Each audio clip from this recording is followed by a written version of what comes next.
Hello everyone, এই শনিবার আমরা সবাই মিলে এসেছিলাম টুবিঙ্গানে। বাস থেকে নামতেই কুট্টুস আমাদের সোজা নিয়ে চলে এলো ওদের বাড়িতে। রনি তো এসে এত আদর পেয়ে খুব খুশি। ওদিকে শুধু মাংস ভাত বানাবে বলে কথা দিয়ে এদিকে দেখি খাবার দাবারের এত রকমের আয়োজন। মাছ, মাংস, চাটনি কোনোটাই বাদ ছিল না। আর ঘরটাও এত সুন্দর করে ডেকোরেশন করেছিল, দেখতে দেখতে আরো কিছুক্ষণ পর চলে এলো বাকিরাও।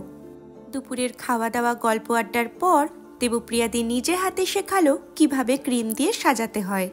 তার সাথে সারপ্রাইজ প্যাকেজে ছিল দুবাই চকলেট টেস্টিং। সবাই মিলে অল্প অল্প টেস্ট করতে করতে ততক্ষণে রেডি হয়ে গেছিল ডেজার্টও।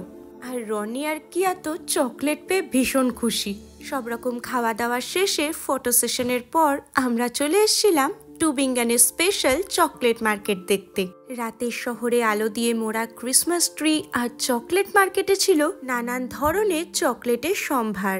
সাথে ছিল চকলেট দিয়ে বানানো ব্যাগ, জুতো, ঘড়ি আরো নানান রকমের জিনিসপত্র। চকলেট দেখো, ওগুলো সব চকলেট বানানো। তার সাথে ছিল একটা ছোট মতন ফ্যাক্টরিতে লাইভ চকলেট মেকিংও। আর ওদিকে দেখুন কাতারে কাতারে লোকের ভিড়। ও ওয়াও, কি সুন্দর ললিপপ! নর্মাল চকলেটের সাথে সাথে টেস্ট করেছিলাম লিকুইড চকলেটও। সব থেকে অবাক হয়েছিলাম চকলেট দিয়ে বানানো এই যন্ত্রপাতিগুলো দেখে।